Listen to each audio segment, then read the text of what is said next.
Hello and welcome back to another edition of this channel, Wind Machine Productions. Well, it's been a bit of a week, hasn't it? We've had our first song for Eurovision, and then we lost our first song for Eurovision. Rest in peace, Neon. Neon? I still can't get that right. Well, it was clickbait, but yeah, sad for that. Yeah. But anyway, this video is not a reaction video per se. It's a bit of a review. Well, it is a bit of a reaction video actually, but it's a long form one, and I've never tried this before, so I'm going to try and do this. I had thought about writing a script, but work's been a bit busy, so I haven't had time. I quickly did jot some notes, but this video is going to be about Eurovision on Tour. Now, a lot of Eurofans have attended Eurovision on Tour throughout Europe and Australia. Well, Australia, yes. Throughout Europe, not so much. As we know, at the start when it was first announced, there was a bit of trepidation about how this would be pulled off. We weren't sure whether it would be feasible, whether it would work. It was going to be a massive undertaking. The team behind Eurofan Club in Turin were organising this, and that's great because they had a lot of experience getting things together from scratch, and they had Senhit and Destiny behind them. If you remember that announcement quite some time ago. So they got a lot of stars coming, and they built up on that, and then the concerts started to happen. So Madrid went off like a bang, really great, awesome. And then we had Stockholm suddenly cancelled, like I think the day before the event, and everyone started getting nervous. And then Paris was cancelled as well. Then, especially me in Australia, were getting very, very, very nervous regarding whether it would actually come to Australia. But then London actually did happen, which was great. We did hear through social media circles that there was quite a number of free tickets available. Well, $0 plus, booking fee. So that was a little bit concerning that the ticket sales weren't going too crash hot. But by response from the London goers, it was apparently a really raging success, which actually started to give me a bit of faith. Now, yes, I was nervous about them not coming to Australia, but then they went on to Warsaw.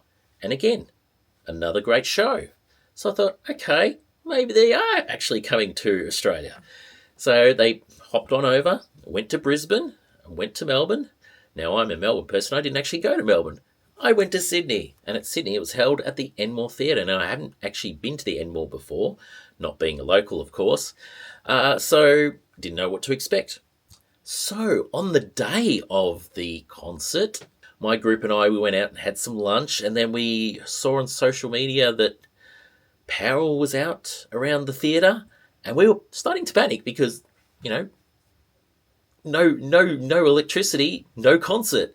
Unless you want an acoustic version, but yeah, I don't think that was going to happen. But luckily, the electricity sorted itself out within a couple of hours, and it was on. It was still going to happen. So, phew. So, I went to a pub, had a few drinks, and then got into line. Now, the line was already pretty busy. I think it was around 6 o'clock that we got there. So, we got into line, and then I actually had a press pass. So I had to get that organised. So I thought, having a podcast, having a YouTube channel, I think I'll try a bit of fan media. So I went and got my press pass, which is basically a free ticket to the concert. So, yay, I didn't need to pay. Anyway, I did have meet and greet, so that's why we were lining up early. So I went to do the press pass thing, and it was just in this little room. So there was only one or two other actual serious press people there, so photographers, professional photographers, and it had the Eurovision on Tour logo and stand and everything where the artists would come out. Now, I was expecting them to come out before the meet and greet. That didn't happen, so I was standing there getting my camera ready, waiting for the artists, and I got a message that the artists were actually going to the meet and greet, which I also had tickets for, and I was a little bit pissed off about that. So while my group was getting their photos taken with the artists, I was standing there looking like, yeah, nothing was happening. But there was something happening in the room. There was this private party, pre-party, that had nothing to do with anyone who bought meet and greet. This was a Sydney socialite party, right? So if you're familiar with socialites, these are people that pretty much go to anything. So these weren't really Eurovision fans at all. They were invited, I believe, by the organisers to fill seats, basically, which is fine. You know, you want to get word of mouth out with, influencers who have got hundreds of thousands of followers on Instagram and all that. But let's just say they're pretty much a bunch of wankers. I'm going to put it like that. So I just hightailed it out of there, went to catch up with the meet and greet. It was pretty much almost last in the queue, but I got all my pictures with the artists. So here, all of those artists, and it was fantastic. So after that, we went back down and got ready to go into the theatre. It was looking a bit, sparse at first. Obviously, we had just finished the meet and greet, and there was still an hour to go to the concert. So we just stood around with our mates and waited. And that's when I started filming. So without further ado, I'm going to press play on this video. It's a shortened version of all the footage I took. The footage I took amounts to about an hour and 15 minutes. So this is about 22 minutes. So let's have a go.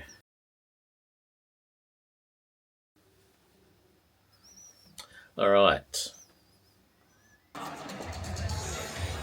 Okay, so this is a footage of inside the theatre. Obviously, we're all just, cramming into the front. Bit of Eurovision music being played, which is great. Yeah, as you can see, quite empty. It's a nice view of the theatre. And then, about half an hour later, it starts filling up. The crowd's looking pretty good. Upstairs is filling out really well. And to be fair, the crowd size was pretty good. Oh, there's me. Yeah, it was actually really good. You could quite move, you could dance around it, and there wasn't really any much crowding, so it was just great. So this is us waiting for it to start, and we start our Eurovision entry to Doom. And we've got dancers getting ready to go. And that's me stuffing around with the camera. Yeah.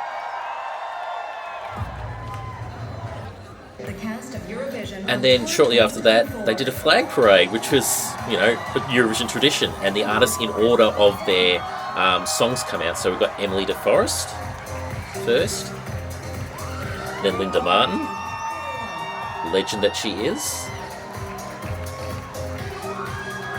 Ovi and Alinka, Romania's amazing artists.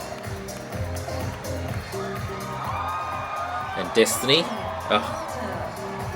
You'll get to see, she was amazing. She was amazing. And of course, local legend, local for Australia, Damien.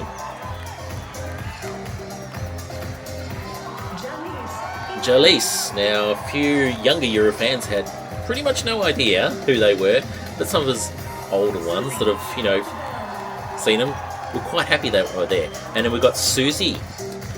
She was amazing. She was very friendly too. Esther Hart, another great Dutch entry. She was another friendly artist. And one of the fan favourites, Sunstroke Project, come on. Obviously they were there to sing their two great hits. Effendi, yeah, she was quite sweet. I thought she was going to be a bit diva-ish, but she wasn't. And we got Nikki French coming out. And then The Roop, another fan favourite. We had a lot of Eurofans there, especially for The Roop, and non-Eurofans. And rounding it out, we had Silly Capsis, who, when we get to it, you'll be amazed. She was fantastic.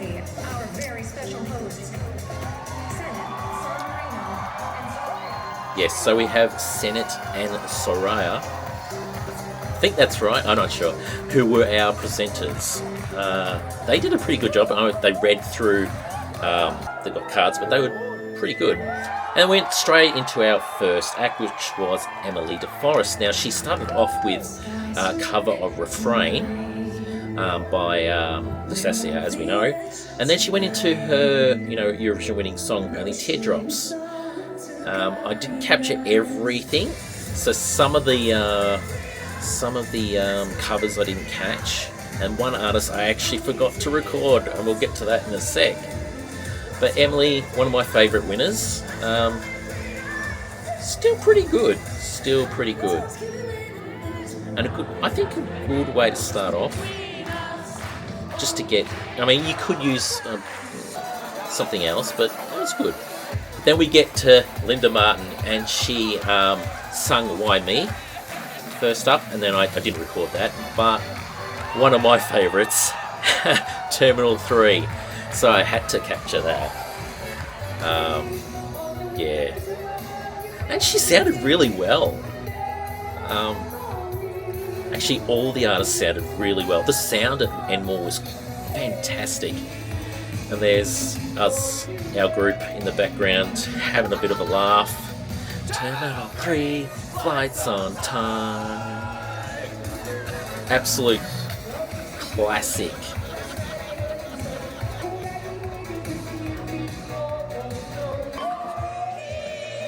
And then a link cut comes out.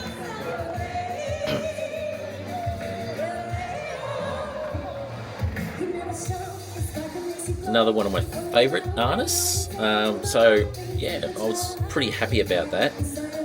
Yodel It. We didn't have Alex, thank God. We don't want a repeat of that situation. But then Ovi came out and did Alex's part, and he was amazing. I'm going to say amazing quite a bit because they were pretty fucking amazing. And the crowd were really into it too.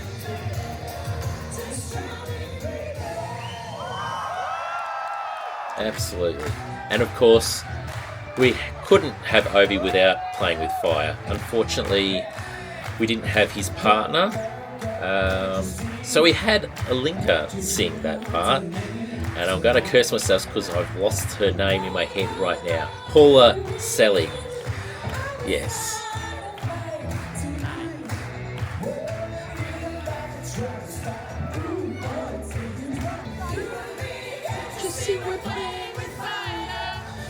You could probably hear me in the background because obviously I was singing along, which was, unfortunate, but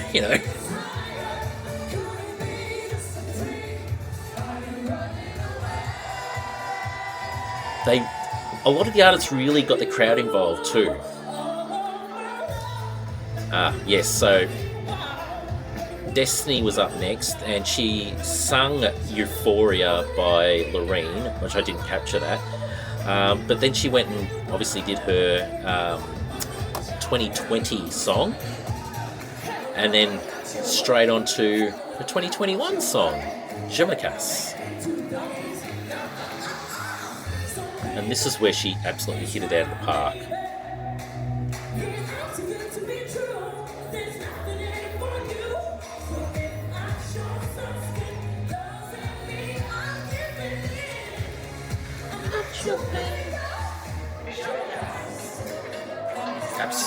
She's a star. Like,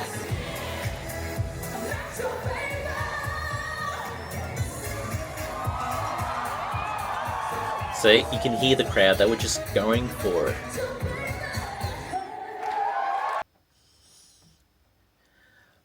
So I'm pausing the video here. This is when I sort of forgot about a certain artist. So Sandhit did come out and talk to the crowd, which I did capture that, but I haven't included it in here. And then she, what's her name? Destiny came out again, and they did a duet singing Duvetti, Marco Magoni's song from last year. And then Soraya came out, and let's just say I just forgot to record. That wasn't intentional. However, I did a whoopsie with my iPhone, so I did some video on my iPhone for personal use, and I forgot to turn off the phone, and I put it back in my pocket. So I do have audio of Soraya's song. So, yeah, so there's that.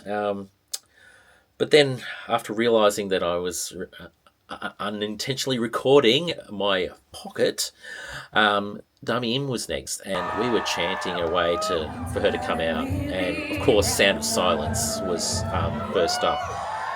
And I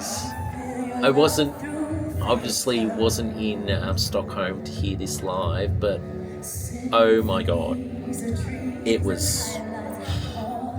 She sings the hell out of this song. Forget the studio version. I can't. I get why there's a Dami army. I'm not, part of it or anything, but yeah, no, shut up, Mark. No, you don't want to listen to that. But yeah, no, far out. That note, my god, I just. As you can see, I've cut it up a bit because I don't want to be playing an hour-long video, and I don't want to have too much spoilers for the Amsterdam concert in January. But yeah, standing ovation, of course.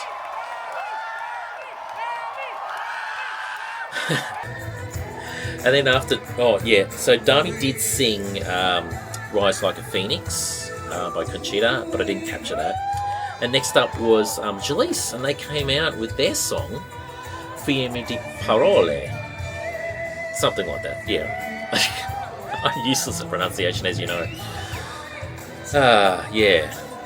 So, probably not as much of a big response from the crowd. Still pretty good, and yeah, a lot of artists did selfies of the crowd, which is a thing now, which is great. And of course, you can't be an Italian entry without singing one of the classic Italian Eurovision songs, Nel blu del vento di blu, or as we all know it as Volare. But yeah, it was a different rendition, but it was pretty good actually. I liked it.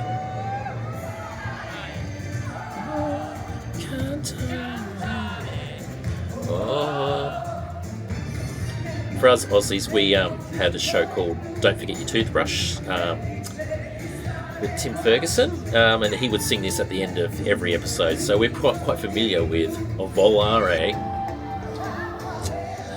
But after that, we had Susie come out with her classic song Questa Terra, and that got the crowd pumping.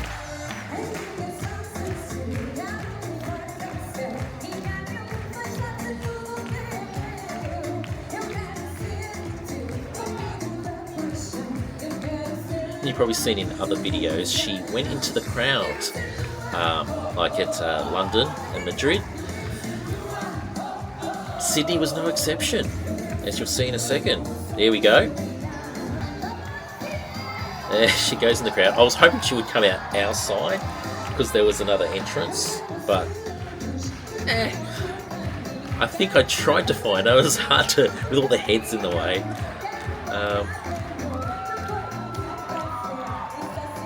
Yeah, everyone absolutely loved it. Yeah, I think I could make out her head. and then we had Senhead, the star of the show, singing Freaky, another 2020 missed opportunity.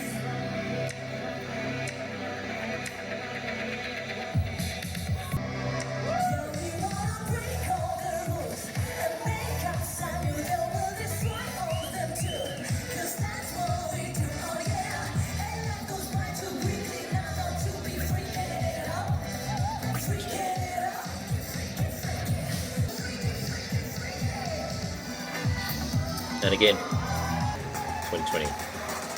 And then we had a bit of slow-mo, which I only caught, I think, probably a short 20 seconds or so of this. Because unfortunately, as we know, Chanel can't sing this anymore.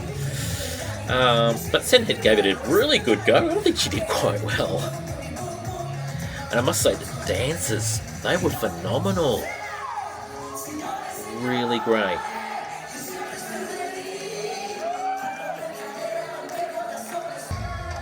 And of course, you can't have Senna without Adrenalina. Oh, this was robbed. This deserved a higher placing, gotta say.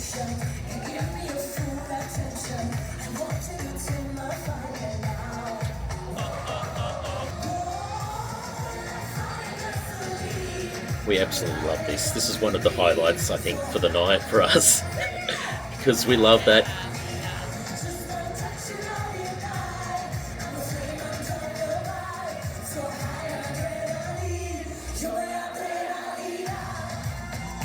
Got to wait for the flow right a bit, you know, you got to wait for it.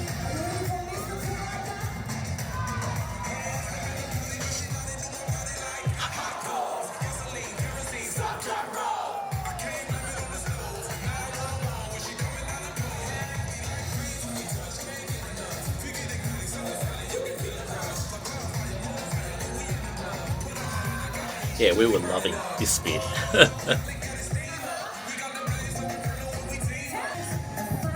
Then after that party, we took it a little bit easier with Esther Hart. She sang a cover of Doug and Lawrence's Arcade, which is quite beautiful.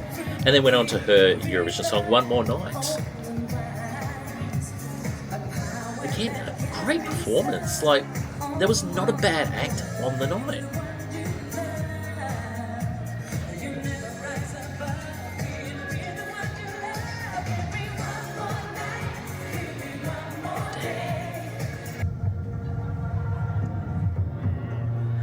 And of course, one of my favourites, and one of yours, Sunstroke Project.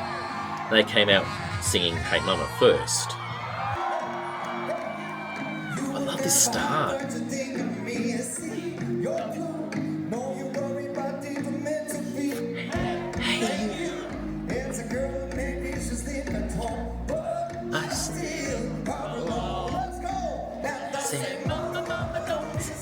Sorry.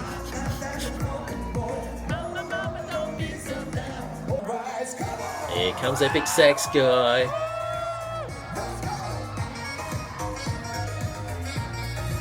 Two Sergeys.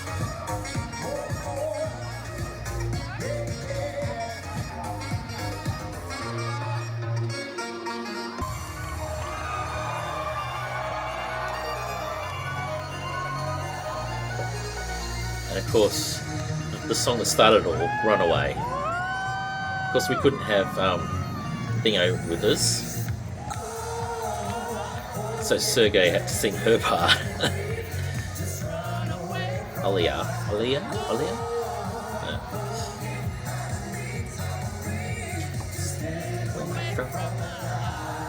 And here we come.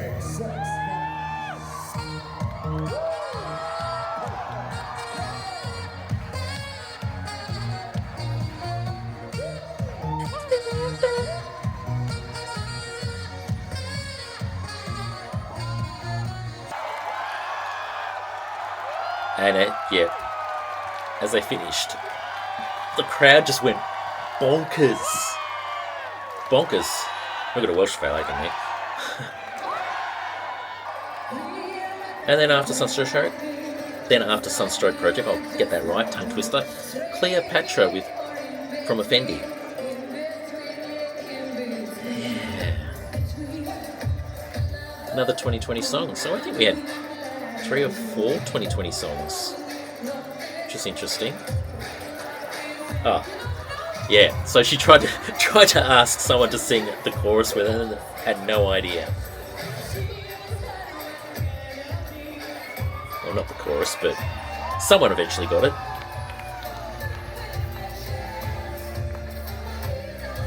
She's really tiny in real life too. Of course, Matahari. Cleopatra 2, The Reckoning.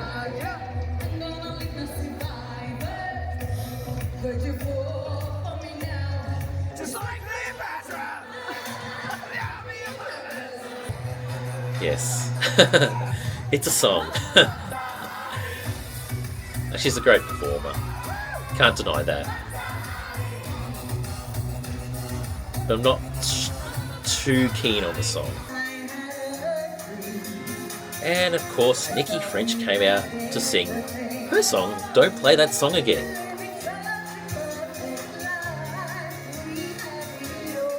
And she did do a cover of Love Shine a Light by Katrina and the Waves after this, but I didn't capture that, unfortunately.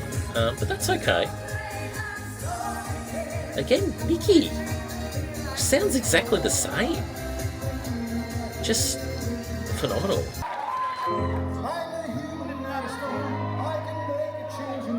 And of course, the Roop.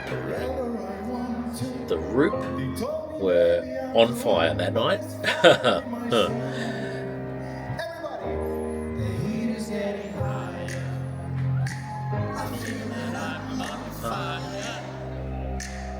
Sorry again for the singing.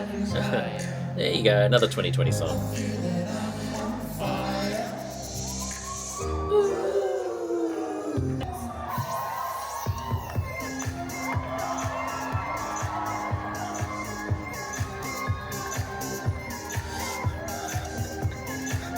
It's been a while since I've done that. Yeah. I forgot to mention, before the Root came on, there was a cover of Waterloo by Esther Hart, Linda Martin and Nikki French. And yeah, that was pretty good too. But yeah, the crowd were after the Root.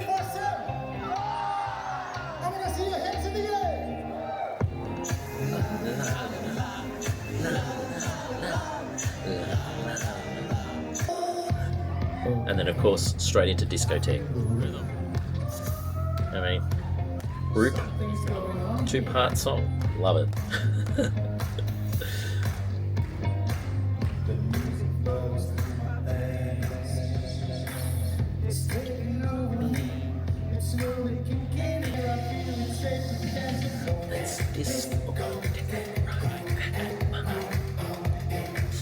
I can't do it.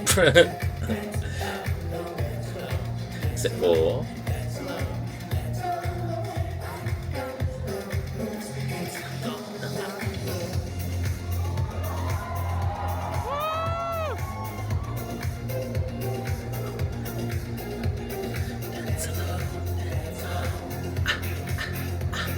yeah, I'm not going to quit my day job. And then we get yeah, my favourite song. So Silly Capsis came on and she did a cover of Eleni Ferreira's Fuego.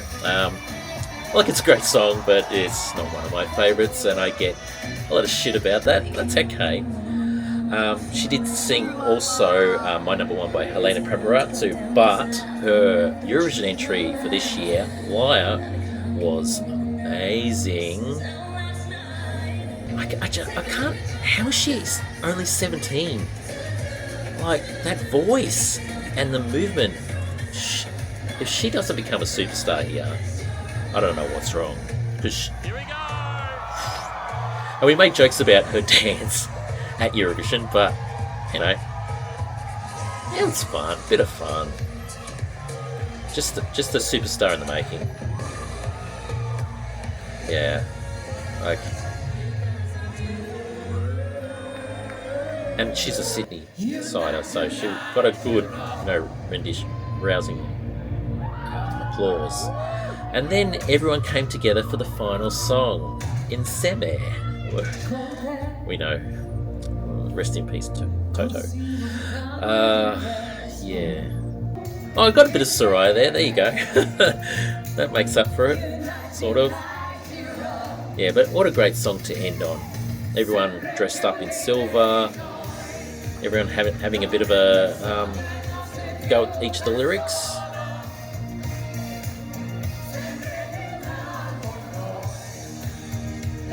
And it was just a great way to end. Oh, hang on. What happened to Celia? Must have missed that one. But anyway, yeah. Such a great song. Just really felt good after all the trepidation running up to it, whether it would actually occur. And it was just great. Europe. Thank you very much. Yeah, so the concert went for what? Almost 3 hours? Um, yeah, so we weren't sure what to expect before the Madrid show and some of the video coming out of that. But yeah, just being there and listening to all these artists in one room in Australia was something we'd never thought would happen. So, great organisation in the end. Um, so kudos to the team behind this tour. Senhit and Soraya were great presenters. All the artists were amazing. Like, I can't think of a bad moment from the singers at all, apart from my little annoyance at the start regarding mix up with press and meet and greet.